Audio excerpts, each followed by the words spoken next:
project I'm going to tell you about tonight sits firmly at the crossroads of where we are today, both as a nation and internationally. The Intercultural Storytelling Project is designed to bring cultures together. I can see that you're probably looking at the subheading at the bottom of the screen and thinking, is he serious? Banter can change the world. Now, we know that Irish people know, particularly after a couple of pints, we solve all the world's problems and then go home. And then we wake up the next morning and find that they're still there. But banter and stories and yarns are at the center of who we are as human beings and what we do. The giant of cognitive psychology, Jerome Bruner, famously said that narrative is the way we organize human events and make sense of them. Barbara Hardy, the poet and literary scholar, went further. We dream in narrative. We daydream in narrative. We grieve in narrative. We criticize in narrative. We love and we hate and so on. All of these human events are organized in stories. Every day you're doing it. Who walked in when I was over there the other day only? And the narrative begins. And we organize our lives around these. And we make sense of it. We are storied beings. The Intercultural Storytelling Project harnesses that human superpower to build bridges between communities. And this is what we're trying to do with the project. This is a map of Dublin from the 2011 census. We have not one available from the 2016, but it won't have changed that much. The dark red pockets, it represents the population in terms of Irish or non-Irish born. The non-Irish born are the darker pockets. Up to, if you get to the darker pockets, you have 7 out of 10 in population are non-Irish born in some areas in Dublin. So this is a stark new reality that Irish people are having to come to terms with, and the people who are arriving are coming to terms with as well. I did my research in one of the darker pockets, my doctoral research in Tala in Dublin, and I was very interested in the lived experiences of the new Irish that were coming in. What I did in this research was I got them to tell stories, not myths or legends or fairy tales. I wanted their life stories. So I was using their life stories to understand what was happening with them. At the same time, and I'm an applied linguist, which means I'm interested in how people learn languages, I was interested in building up their literacy through the same stories. So we have two things happening there at the same time. What these stories revealed when I was collecting them were, and there are many other researchers in the world doing similar, we call it narrative inquiry. Narrative inquiry is simply looking at people's stories and trying to understand their lives. What came back out of the stories was postcards from the edge of social exclusion. So we had particular groups among these people. Women, there was a big gender element. Women were managing, women we call the bridge builders in terms of moving into new countries and setting up new lives. Women are at the forefront. They have their families, they're the carers. So you had women caring for extensive families. One woman was caring for a 90-year-old mother-in-law and her grandchild and the rest of the family, meanwhile holding down a job, and she was slipping into the local library, into the children's section, to learn English. So you have these people that are on the edge and struggling to make sense of a new social system.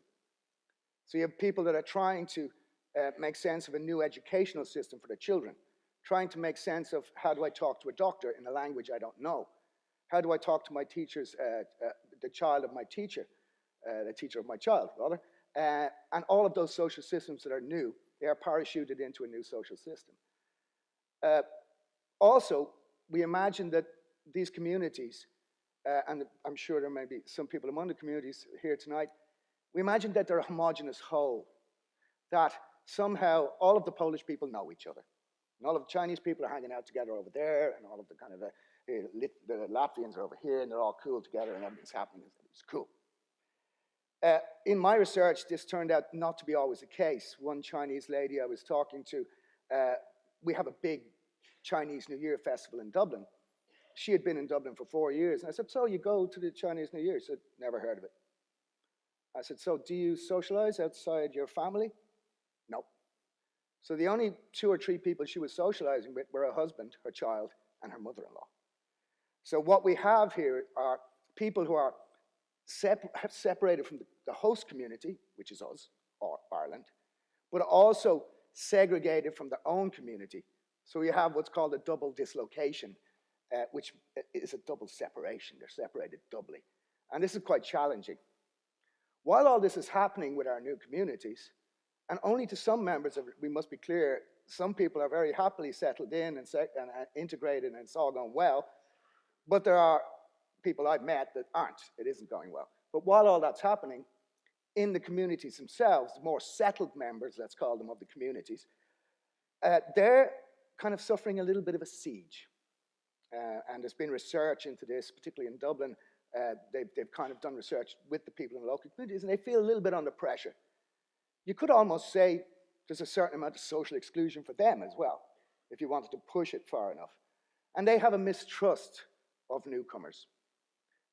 So these two things are happening obviously contemporaneously.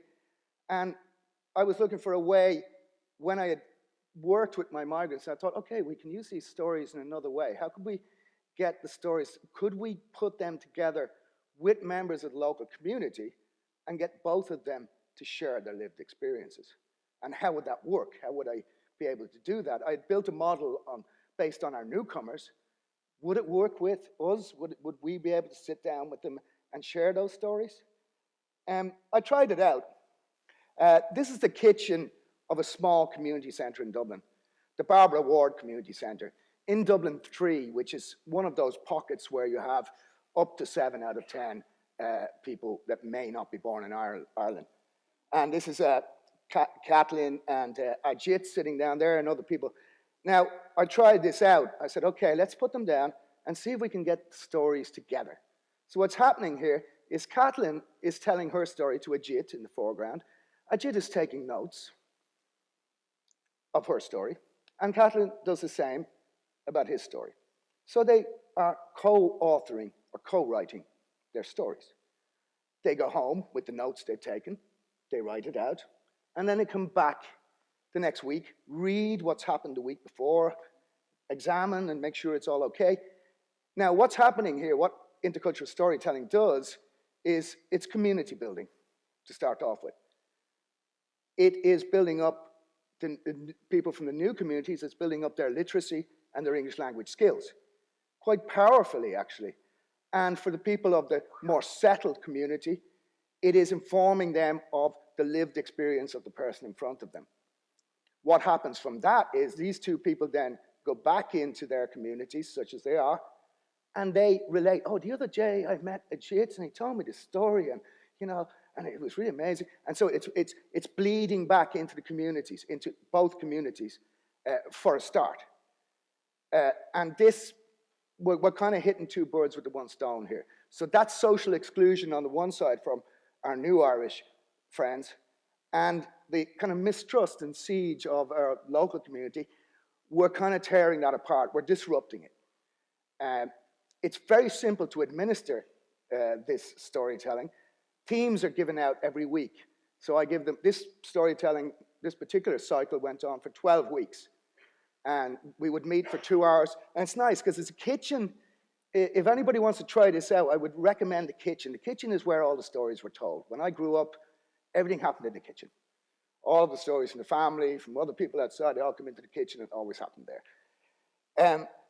What happened then is you have a very powerful moment happening when 2 people sit down for 2 hours a week and listen and record each other's stories.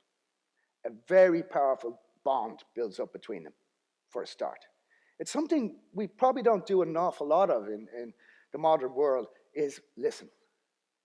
We're busy talking, we're busy consuming, we're busy doing all those things. But the act of listening is such a powerful act. In this situation, it has a very powerful effect on the people that are involved in it. In those communities, I meet people, when I tell them about my job and what I do, in Dublin, they go, oh, why aren't you working with our people? Why are you working with them? What's wrong with us? And invariably, with this sort of project, I can answer, well, actually, you're involved in this. This is you. So we are helping you as well. You are socially excluded.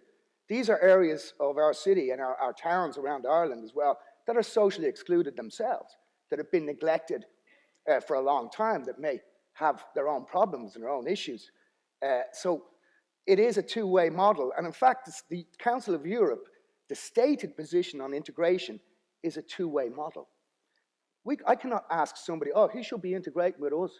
Why is he not integrating with us? It's a two-way system. I have to go and meet the other. I have to know the other's experience before passing any judgment. And this storytelling, particularly because it's biographical, and the very deep stuff comes up. I remember one of my participants was leaving this room. She's from Cabra in Dublin, Marie. We'll meet her in a moment. And she says, well, Peter, this is like therapy. And it is a form of social therapy. I'm not saying I don't want to go near any of the other stuff because that way lies madness. But it is a social therapy where people sit, they have cups of tea, and you can see they're all relaxed. And you can see they're quite vibrant. It's a lot happening in the room.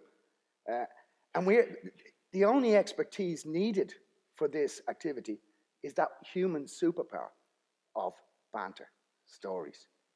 Yeah. This is Sylvia and Nasu. And one of the frames, the themes we use for storytelling is something called a biopoem. And I might have to go back a frame there to show you what a biopoem is. It's not coming up. A biopoem is simply a set of instructions. All of our narrative frames, they're called narrative frames, and I give them the narrative frames. It is a set of instructions of what you need to do, a topic, a theme. The biopoem is a set of instructions about, tell me your first name. Tell me 3 things you like. Tell me something about your experiences. Tell me how you feel about recent experiences. And so Sylvia and Nasu, this is Sylvia writing about Nasu's biopoem. And it's called Nasu's biopoem. Nasu, whose name means advisor, who is peaceful and wise, father of Mahraf, husband of Falak, who loves learning English stubbornly, who loves learning about other cultures around the world, who is always worried about Syria and its people, but feels happy to be a survivor, who is scared of losing those he loves, who is proud of his son and of himself for learning English, who hopes to see peace in his country and no hunger anywhere in the world, who lives in Marino, Hosari. So the biopoem starts off with your first name, then goes through those things about who you are. So it's an identity snapshot. It gives us a quick picture, but quite a deep picture. This was our storyteller's favorite theme.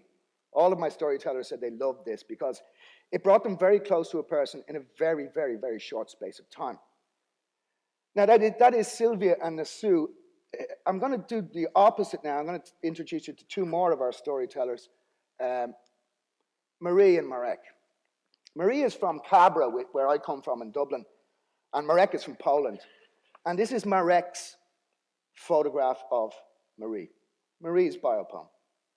Marie, who is determined, creative, generous, who is partner to Bernard, who loves sunsets, early morning birdsong, and grandchildren, who feels exhausted, energized, and surprised, who is scared of loneliness, ignorance, and the universe, who has established long-lasting friendships in Madagascar, who wants to continue to be creative, to travel and celebrate life, who lives in Cabra, Neri, and that's her surname.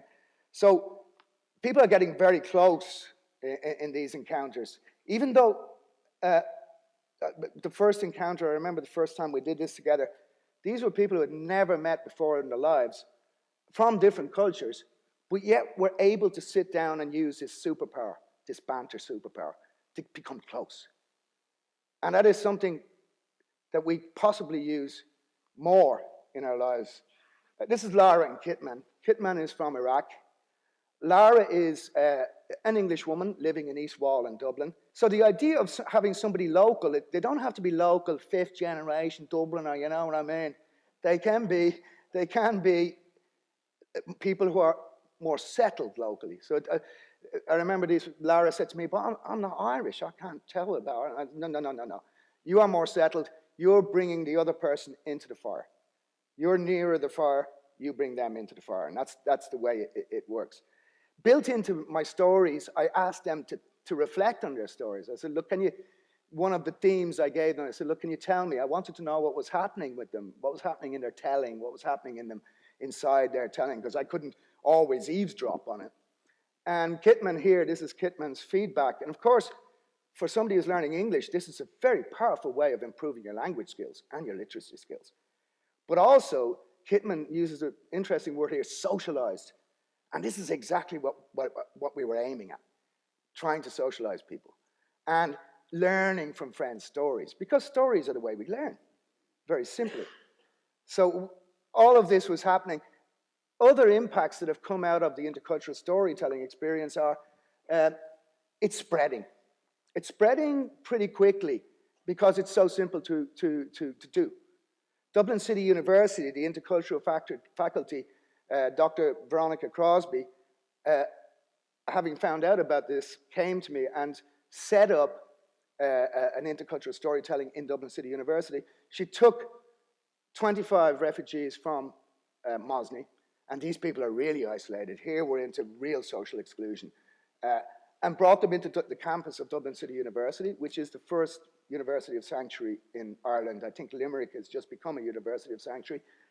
And we did the storytelling with them. And you can imagine if you're stuck out in Mosney and suddenly you go in and this happens. You can imagine the impact that's having, both on the people that are being brought out of direct provision, but also the people that meet them. So that's that two-way model, that human superpower at work. Other impacts are Neil McCardle up in Dundalk very, very cleverly put the storytelling together with photography about the new Irish in Dundalk, and then put on an exhibition, which again is pushing it out into the community. So here we are, this is what we want. It happens in the room, but we want it to happen outside the room as well. So that's happening. The Interfaith Forum in Dublin have approached me, and they now want to use it among young people of diverse faiths, so they can build up tolerance and understanding between their diverse beliefs. And I have a meeting next week with Adrian from the Interfaith Forum, and we're going to push that forward. After I gave a talk about this in Dublin, one lady came up to me who was working with recovering addicts, and she said, well, this looks like something I could use. So it's an adaptable tool. It is a very powerful tool as well. A very obvious one, I think. Why haven't we thought about this before? Why wasn't I doing this 40 years ago, or how many years ago? And it solves a problem in a very, very simple way. So I'll ask you to leave you with, you can change it into faith, into human, into cultural, any way you want. If you see somewhere you need understanding, all of the tools are available on our website, and you can get it through TED. And use that superpower of banter to change the world. Thank you.